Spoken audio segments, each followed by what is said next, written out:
Welcome back to Toys I Did Not Own as a Kid, Estate Sale Edition. We are doing another Estate Sale Edition, and that is because I got a great loot last week, and I wanted to share it with you guys. So let's get started. Alright gang, so just in case you have not seen any of my previous estate sale videos, basically what an estate sale is when somebody either needs to clean out their house, to make space, or if they pass away, the family members can actually hire a company, and they come in and they clean up things and they put in and they display them so that they allow the general public to come into the home and they can buy everything for a specific price.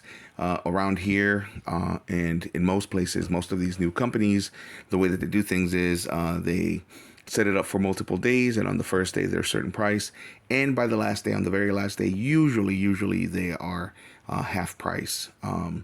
Most of the professional companies do it that way. Sometimes when a private owner does it, they don't do that. So I ended up going to this particular estate sale because they had a game that I already have, but I'm missing some pieces to it. It's an old game called Tip It, but I'll show it to you in a moment.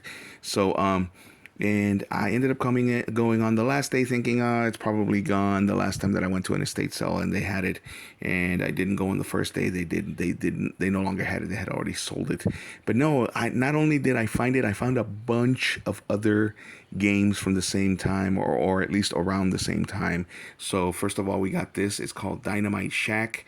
I haven't read the rules yet, but basically it looks like you put in these little dynamite things. And this is, I believe, from the 60s. Let's take a look at the box. This is back when they were still doing the instructions on the box lid, which is genius. You get to save yourself some. It's 1968, and it's a Milton Bradley game. It says under Byrne and Universal Copyright Conventions. So, as far as I know, it's complete. You basically put those thumbs on your own thumbs, and you take turns putting those dynamites down this little shack here. And I think whoever puts too many and blows up the lid or the roof of the shack loses. But I'll read the rules. We're definitely going to play this. I do play with these games when I get them. They're so much fun. So as you can see, that was the original price. I went on the last day, so I got it for half off. Let's move on to the next thing that I found. All right, there it is. That's the game that I actually went looking for. It's called Tip It. This is so much fun. You actually set up this thing here, and this little guy is balancing on top of this big pole, and then you take turns with this little spatula. There's a spinner right there, and then the spinner actually, whatever it lands on, that's the color that you have to pick, and you have to take it and put it on another one of these parts. So what I was missing was some of these little plastic donuts, and so I needed to get this game so I could have it complete. Otherwise, it takes a really long time for somebody to win. It's from Ideal. I'm pretty sure Ideal no longer exists. This, I believe, was also from 1968, but let me check again. So there it is, just like the last one. It's got the instructions on the lid, and sure enough, it's 1968. So lots of fun. That's the structure that you build, and then you put the little guy on top. So much fun. And there it is, very colorful. So those little donuts or discs or whatever, I was missing some for the other set. So now I have some spare parts. And the box lid wasn't great, but I don't care. It's been played with. And there it is. That was the original price, so I got it for half of that. And the last time that I saw it at an estate sale, they were actually asking for like $25 for it or something like that. And as you can see, some of the kids that played with it had some fun with a red pen, and they painted little Tommy's nails there, and everybody's eyes red. So somebody was having fun with a red pen. All right, so that's Tip It from 1968 by Ideal. A great game. I've already played it. We had a game night and we played it. It was hilarious. It was fun. But like I said, it just took a little too long because once I read the actual contents on the lid, I found out that I was missing a few of those discs. So now we'll be able to play it, and it won't take us over an hour to finish the game. All right, moving on with the next item that we found at the estate sale.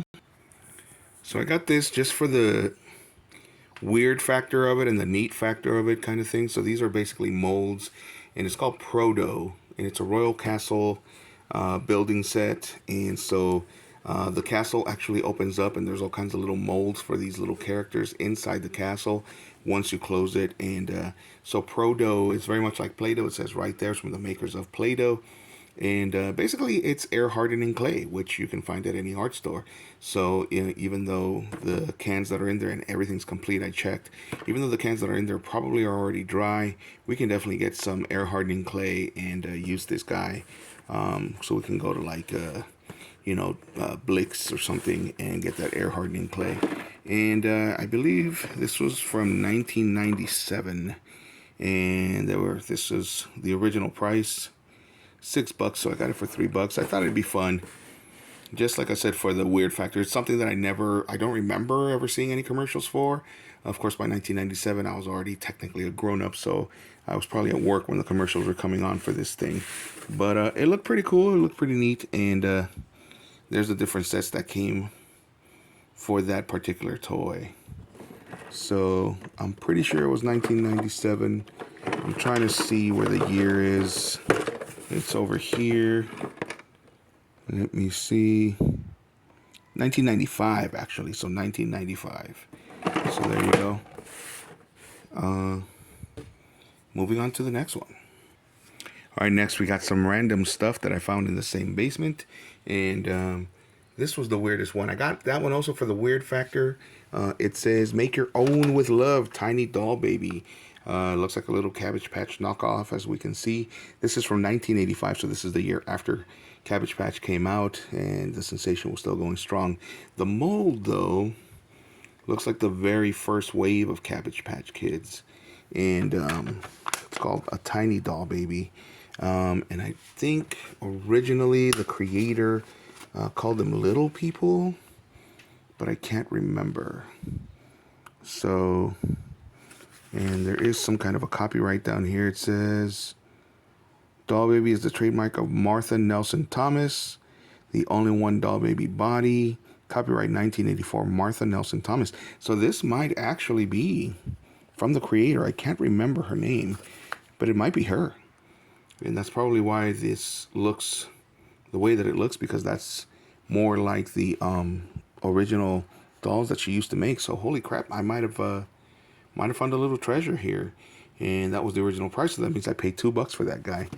And then we have these Hot Wheel builders from 2000. I just thought they were neat. And this one has a KB Toy Store tag, so I was like, I want that. And original price for these were $8, so they were $4 a piece. A little pricey, but it's gonna be fun to build them. And then this guy, I just thought it was cool because it's a toy. I'm gonna play with this. It's a maze, and the whole point is that they tell you what the maze is like. They tell you where to go, but you can't peek. So if you lose that little ball, then you actually have to remove the lid to see where you got stuck. And again, $12 was the original price, so $6. It was a little pricey, but it looks like a lot of fun, so I went ahead and got it. And last but not least, this is not a toy, but we got a book. It was called Mary Jane, and this is from 1959. It is a children's book, and this tells about desegregation, desegregating the schools. So it's the story about this little girl, Mary Jane, and her trials and tribulations as she goes to a newly desegregated school for the first time.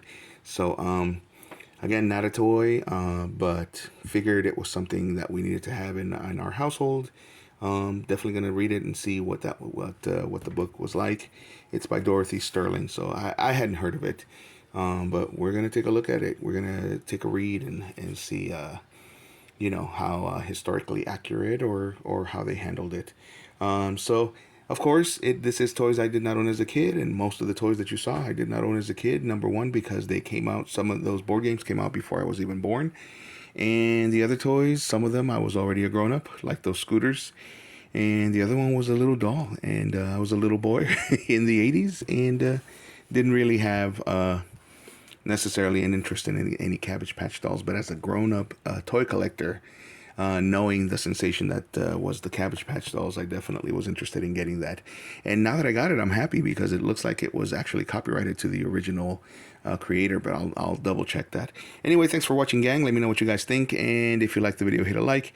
If you like the content, subscribe. And of course, leave me a comment. Let me know what you think of these toys. Had you heard of them before? Did you actually own them or play with them? So thanks for watching, gang.